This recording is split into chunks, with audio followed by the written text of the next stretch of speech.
Welcome to Kenya. Famous for its safaris and some of the world's most amazing wildlife, Kenya is also home to an incredible array of gemstones, ranging from Savarite garnet to ruby and tourmaline.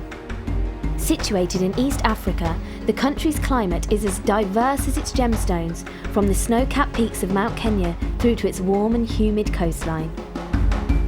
Against the advice of the British government due to terrorism threats, Steve Bennett is making the 5,000-mile journey with Simon Barnes from Earthwatch to investigate a possible discovery of Blue Garnet, one of the rarest forms of the gemstone. Along the way, he'll also meet the local Samburu tribes and take a look with Simon at how our charitable partner Earthwatch is benefiting the local communities.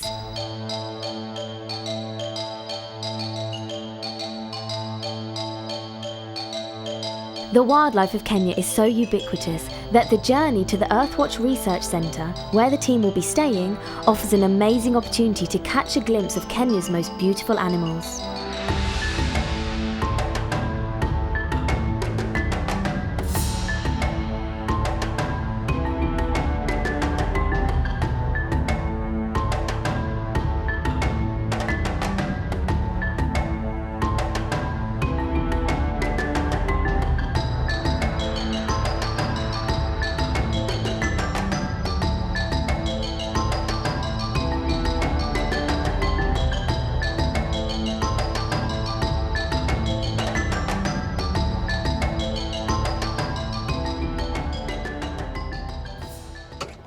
Steve, hey, we're here.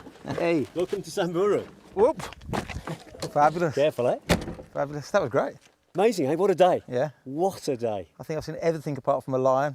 In fact, I've seen a lot more and a lot closer than I ever imagined. I can't believe we've come all the way here from Nairobi on our own. It's great. You know, we've had a great trip, and I've not seen that that exclusivity, even the Masai Mara. It's absolutely cool. And what I like is no tarmac. I love that. I love no tarmac.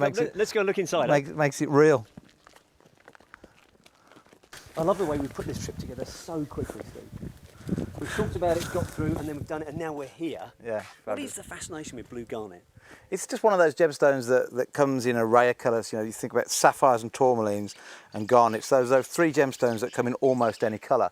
But they've said for the history of mankind, garnet comes in every colour apart from blue.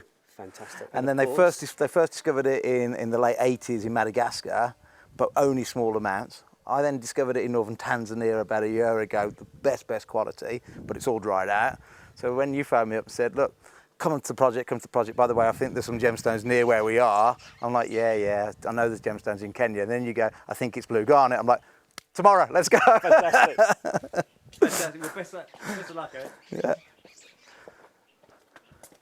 After a long day travelling, the team take a well-earned rest, relaxing with the locals in the town of Wamba, before getting a good night's sleep in preparation for the day ahead. Today is the day of reckoning, as Steve will find out whether this mysterious blue gemstone is in fact garnet, which would be a significant discovery for Kenya. Before meeting the men who found the gemstones, Simon thinks it would be great for Steve to see some of the problems faced by the people of rural Kenya every day. Steve, I'm so pleased you come out to us today here. We've worked with the Samburu community here for 8 years, and whilst we've helped with education and sanitation to a certain degree, the most vital aspect of this is water. So we can see here, children like yours and mine are digging these holes to find fresh water when they should be in school. Because the schools are here. The schools are here. Classrooms aren't full because they're wasting the time trying to find the water. Precisely, so no matter what foundations you put in, they're crumbling because water is demanding all of their time. And those kids, if they could be released from that chore, that burden, that responsibility of digging this riverbed by fresh water being easily accessible, wouldn't that be a fantastic achievement? So how often do we actually find water coming down this sort of riverbed? Is it 4 or 5 months a year, or? Essentially, this dry riverbed is an indication of erosion that has taken place over the years. But what happens is when it rains up the hill, then the water quickly gets into the drainage system and goes down the river. And this stream will only run when it's raining.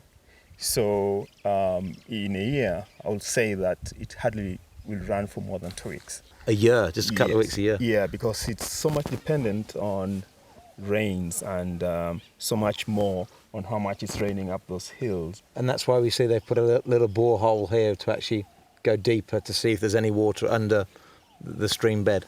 Typically, during the dry season, the members of the community will come to a dry riverbed like this, and they know where to get the water. And that is because in this stream you have an underlying bedrock, and when there is a depression where a lot of sand accumulate, then you'll get water in that area. And those are the areas that they typically target to get water, as we see that shallow well over there. So part of the project will be to save the children having to dig the boreholes, is to try and somehow retain the water. And part of your research then will be to find new ways of, when the stream is flowing, rather than it just being soaked up into the soil and surrounding areas, to find ways of retaining that water, cleansing the water and providing the village it for the other 50 weeks of the year when the streams aren't running. That's correct. One possible way is to develop what we call the sandbanks, and this is building up a wall, a short wall to stop, or rather to hold the silt.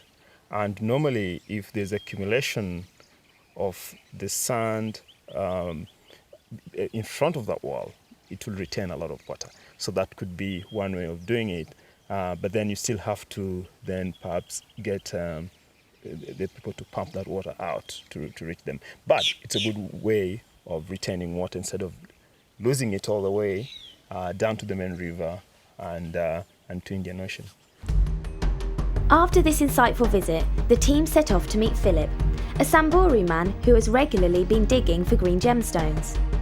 Through various contacts, word eventually got back to Earthwatch that Philip and his friends had found a blue gemstone that they believed to be Blue Garnet. Of course, Steve was very excited to hear this news and could not wait for Philip to show him this potentially huge discovery. Samburu tribespeople have just led us to an area they've been mining, and they told us it was Blue Garnet. The crystal structure straight away tells me it's not a Blue Garnet. It's definitely crystallised, definitely it could be sapphire, which would be very unusual for this location. Very, very unusual, to be quite honest.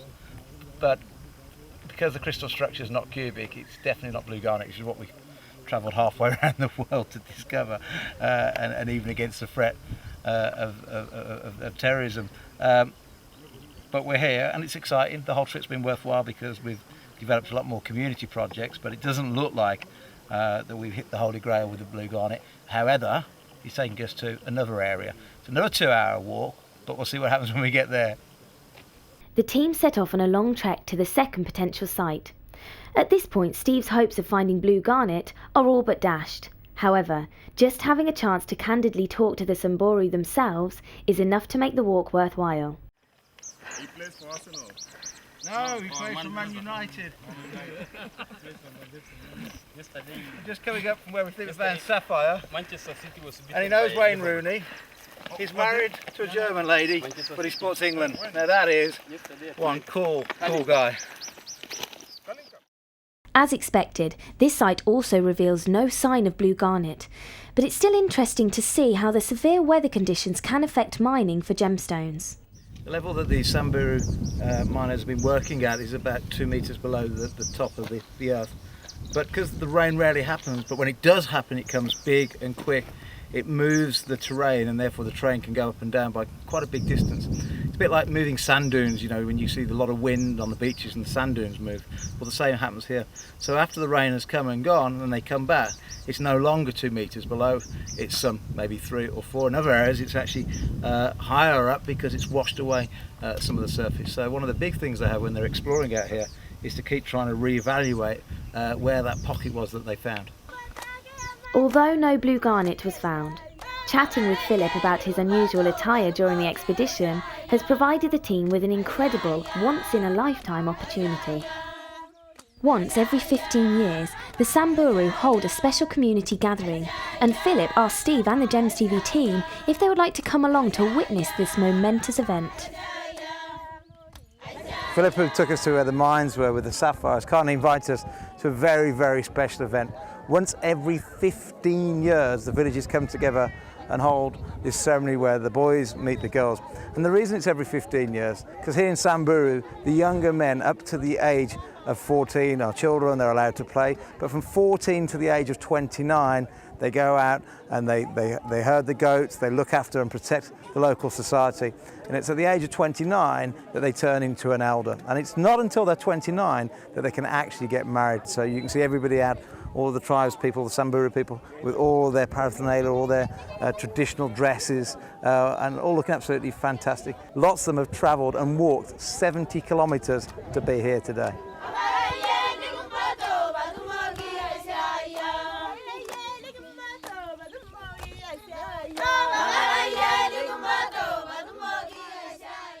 Swapping culinary experiences. Fair swap. Yeah, your yellow berries, my peanuts.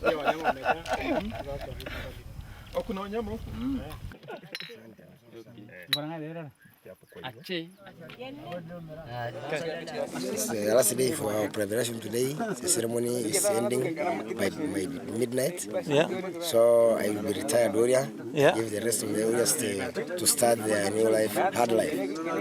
So today you're 29, Yeah. and tonight you lose all of the lovely colourful jewellery, Yeah. and you give it to the young warriors. I give it to the young warriors. I give it to the young warriors. Hey. Maybe the one who hates me as the man the most I respect Okay. in the community.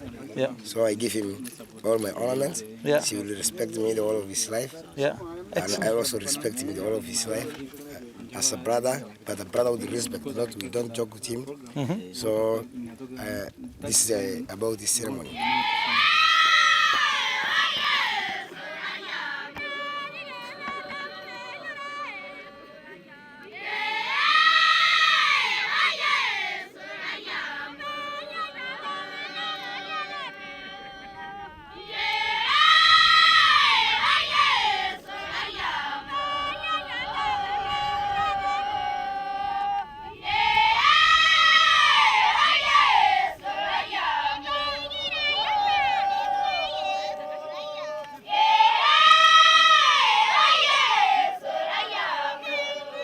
In between herding goats and hunting out gemstones, the young Samburu men, they have to train very hard at jumping as high as they can, because if they want to get married and be selected by one of the ladies over here, it's the man that can jump the highest who is the most eligible.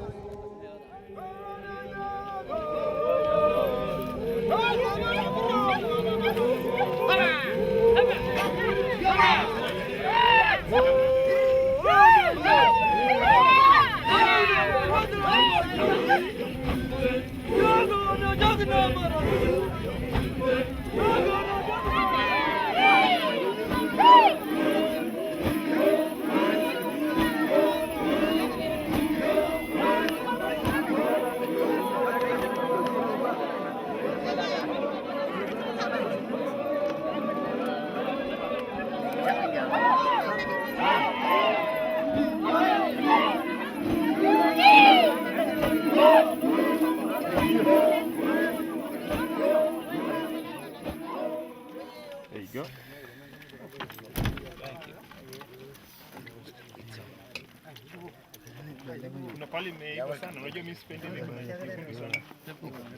Very good. With the Samburu today, rich stringy. With the Samburu today, start again. Take two. We've had the berries off the bush, those bright orange things, but they were quite bar. But their beef is as good as the beef in the UK. Probably not cooked in a traditional way, but absolutely fantastic. If I don't survive the day, just for the record for my children, it was one of the best days of my life. Actually mixing in with all the tribes people. As you know, the Samburu are part of the Maasai tribe people, and being there with them on an event that only happens every 15 years and them sharing it with us, it was really memorable, absolutely fabulous. Outsiders bearing witness to this event is almost unheard of, so Steve and the team feel incredibly privileged to have been invited to something so close to the hearts of the Samburu people. Although it's already been a long and emotional day, There's one last stop to make, as Nick shows Steve how a simple solution to a problem can have a huge effect on the local community. Hey Steve, I had to bring you to this so that I could show you some of the potential work that we do with communities for betterment and availability of clean water. Yeah. This is a rock catchment where water collects and is then brought in to be stored in a tank. So rains comes running down the rock face, and almost like a giant pinball machine, it's gathering the water to this point, down the pipes into the tank. Absolutely. And the reason is, we know that due to global warming, the climate change is changing the patterns of rainfall. And at times you're going to get lots of rain, at times you're going to get less. So one way to ensure that we provide community with clean water sustainably is for rainwater harvesting. This is one form of rainwater harvesting. So if we do it here, why don't we do it in more places? Well, unfortunately, we don't have rocks like this you know, distributed all over the place. So this is just one solution. And therefore, other solutions have to be brought in. It's got to be a suite of solutions. Yeah. Some solution will be making sand dams. Yeah. Some solution will be putting catchments in people's homes so that they use their roof as the rainwater catchment. Yeah. They collect that and store it in a tank for use within the homestead. So the funding goes not to find one solution, but like you say, a suite of solutions. Exactly. That some will be community projects, Yes. and some will be even on an individual basis. So it's we have large community projects like this. Sand dams will be community project, and then at individual homesteads we're going to have water catchments as well. So that way, Brilliant. People will be having water at home. They can walk to an area like this and get water from such a tank. Yeah. They can go to the sand dams and draw water and give to their livestock. That's brilliant. Well done.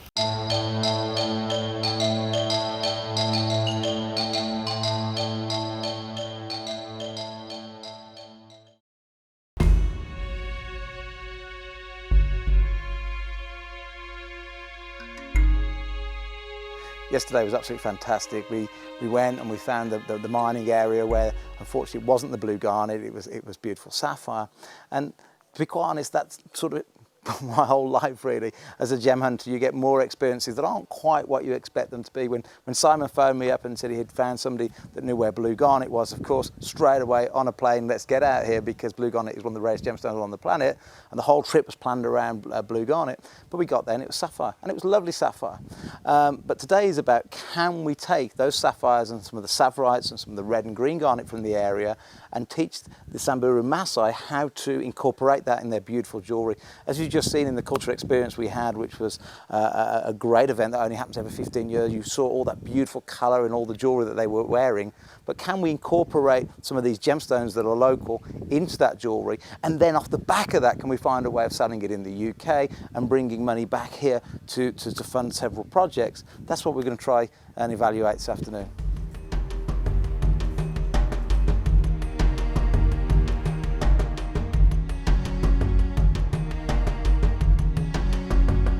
As Steve and Simon approached the first community, in the middle of nowhere, they stumbled upon a strange tin hut.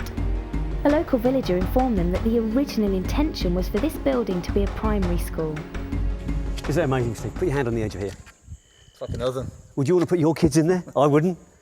In fact, I wouldn't put my dog in there. I wouldn't put my sheep in there. It's incredible. I mean, you can see the blackboard in there. Has it ever been used? I think the chalk would probably melt. I think the chalk would melt before they had a chance to write anything on the blackboard. But what causes things like this? Somebody obviously had a good intention, but... They had a good intention, Steve, but this is the problem. You can't just throw money into any problem and expect it to be fixed miraculously. This has been built with all good intention, but the wrong building in the wrong place for the wrong people with the wrong funding. Yeah. Why? Yeah. Why not ask a few questions? Why not involve the community in what they're actually doing? Of course, it's what Earthwatch does for us, isn't it? Earthwatch. You do your research. You know, I could never imagine Earthwatch building, it would never slap happen. On the equator, a tin primary school. To put kids in. No, of course it would never happen. And over 40 years of experience, Steve, has taught us that research consists of involving a community with active scientific research. So they're involved with what we do. They're involved with the ecosystem around it. We're involved with a community that supports that ecosystem and benefits from it. This would never happen. This wouldn't take 10 minutes research to work out it's a bad idea. Yeah. But somebody has walked away saying, I built a school in Africa to help people. Yeah, and this is it. How foolish can you be? How foolish can you be?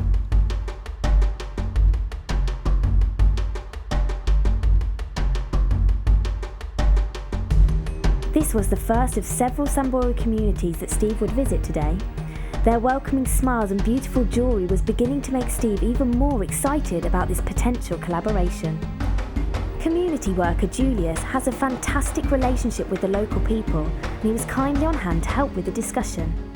Hey Julius, how are you? Hi. You well? Yeah. Good well. to see you. Good to Hello? This is Mary. Mary, Yeah. nice to meet you. I'm Steve. How are you? I'm fine. I love your necklace. That's beautiful. So Julius, we've had several days here with the Samburu tribe. We've travelled around the national parks. We've seen the wonderful giraffes. We've seen the elephants. We've seen the touristy side that the tourists see. But obviously the reason for coming here was two or threefold. We wanted to spend time with Earthwatch to see how we can carry on developing some projects together. We have been to look at the mines, which was very, very exciting with the new gemstone discoveries. But one of the core reasons was to say, is there some way that we can help work with the Samburu people where we can make some jewellery, and then by having the ladies make the jewellery locally, a mixture maybe of the local beads, the plastic beads that you have, with the genuine gemstones. And then if I then take it to the UK, of course we pay them for making the jewellery in the first place, but then once we've paid them for making the jewellery, we sell it in the UK, and then we take some of that profits, put it back into Earthwatch and we wasn't sure what the project would be, but for me I think it's now quite obvious. It's about how we give you sustainable water, because we've seen some pretty tragedies over the last couple of days where kids are digging for water where they should be going to school and so on. So if we can find a way of working with Earthwatch so that they can sustainably retain the water from the few weeks of rain that you get, retain that water so the children don't have to then go and dig in the dried out riverbeds trying to find the water, then they can get educated and everything just gets better and better. So the concept is to take the natural gemstones, to come up with some designs that work with the natural gemstones and maybe also with the plastic. And what we really want to do is to embrace the Samburu designs that you wear, but then also incorporate the gemstones, maybe with some belts, some bracelets, maybe some necklaces. And I think by mixing the gemstones with maybe the plastic beads together, so we can maintain the sort of integrity of the Samburu sort of style, but then also with the value of the gemstones, helps us to obviously sell more of the jewellery, and of course the more we sell, the more people we can make sure have access to clean water on a regular basis. Steve and the ladies spent hours discussing their jewellery and how the money they made from the project would directly benefit the whole community in the long run. So everybody gets the concept, I think, that what we're trying to achieve? Yeah, everybody has gotten the concept and everybody is happy about the concept, and they will actually get a lot of tangible and intangible benefits. Good. Well, let's hope that when we come back, maybe 6 months, in a year's time, that we've got the water solutions all sorted, and everybody's still happy making really nice jewellery for us. Sure. Let's keep our fingers crossed. Excellent. Let's go. Let's go. Thank you, ladies. Bye. For this project to work, Steve needed to involve several communities. Firstly, to cope with the large amount of jewellery that would need to be made, and to ensure that the benefits from the project touched the lives of as many people as possible. So Rachel told us about another community that they wanted to work with, and this is Amin and her community. And Mary and her team and Rachel have all suggested we come and talk to this community, see if we can put a similar project together. Welcome. Hi, how are you? How are you? Fine. Nice to meet you. Welcome. Thank you.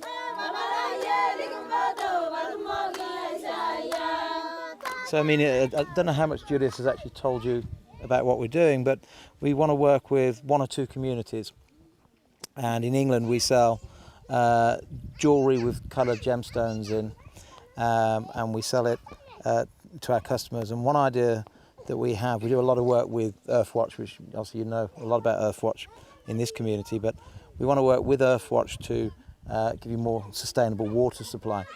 And the way to do that is that if we can work together for you to actually make the jewellery, and then we buy the jewellery from you, sell the jewellery in England, and then with the profits that come from that, then we can send a portion of those profits back to here, and then with Earthwatch and the community, and with Julius and with Professor Nick, everybody can work together to sort of have a sustainable water supply.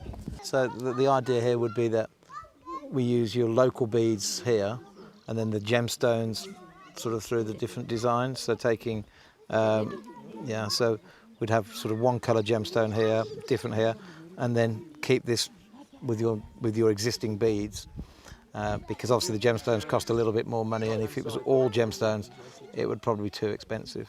So if we just put the little gemstone detail in here, here and here, and then we can build a nice story for the customers about how it's a blend of gemstones and the local sort of beads that you have. Long term, we'd actually even want the gemstones in the middle to be from the local communities here as well. So that's the concept of the project. We work together to come up with the right designs. We buy the jewellery from you, we sell the jewellery in England, and then a percentage of that profit goes back to Earthwatch, and Earthwatch then work with the community, with Professor Nick and with Julius, to actually do the right things and put the money in the right places with the water projects. I think that sums up what we're trying to achieve as well as we can. Yes. We are very happy about the way you have told us, the way you are going to cooperate with you and that project.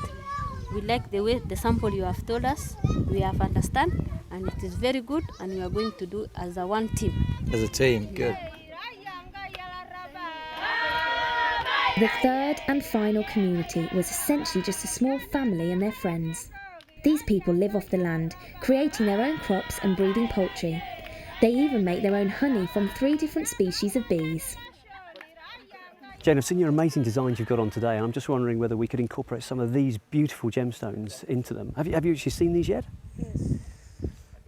There's red tiger's eye here. I don't know if you've seen this, but I think one of my favourites, what I know that a lot of Kenyan jewellery includes, is the hematite, which is a really nice product, nice and heavy. And this whole opportunity, in terms of all of these wonderful gemstones and your skills, is to present an opportunity for you and your community that benefits Earthwatch, Yes. Gems TV, and also your community. So thank you so much. Thank you. Welcome. Thank you.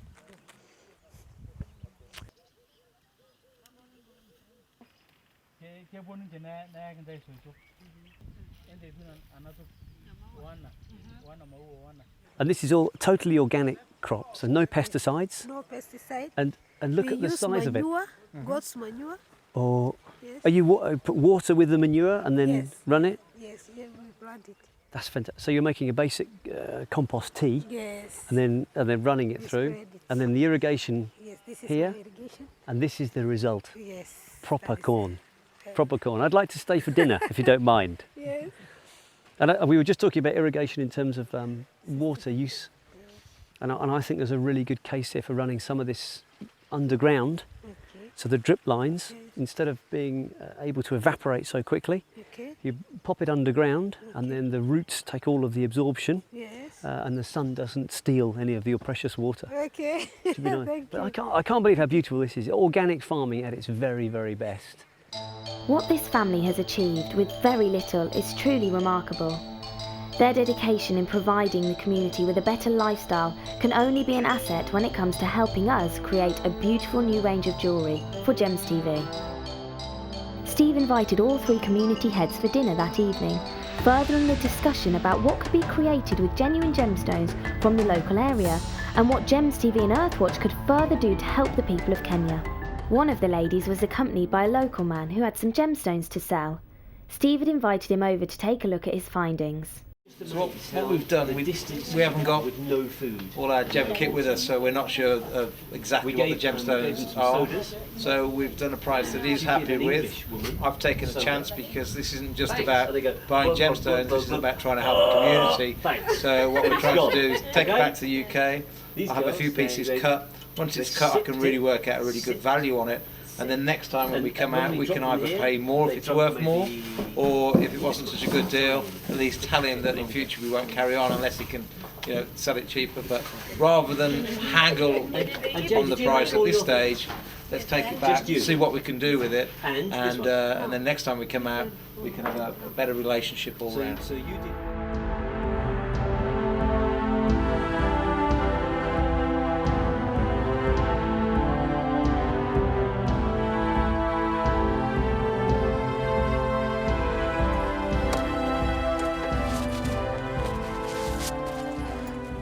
What an amazing time. What an amazing adventure. We didn't get the Blue Garnet, but we got lots of great experiences and lots of great ideas. This is one heck of a great place. The people are absolutely friendly. The Samburu Maasai are wonderful. We now know that they can create fabulous jewellery, blending sort of almost effortlessly their cultural sort of jewellery that they wear in with our gemstones that we'll cut for them. Fabulous place, and I can't wait to come back again.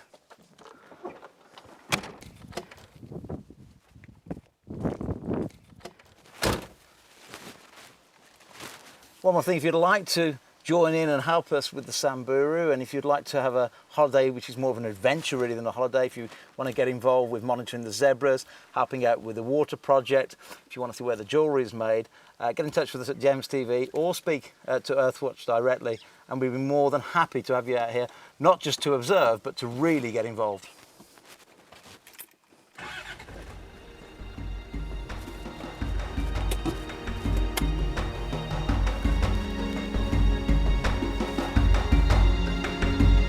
Although the Kenyan Gem Safari was nearly over, Mother Nature provided one last surprise as a majestic herd of elephants walked by, giving the team a fitting African send-off.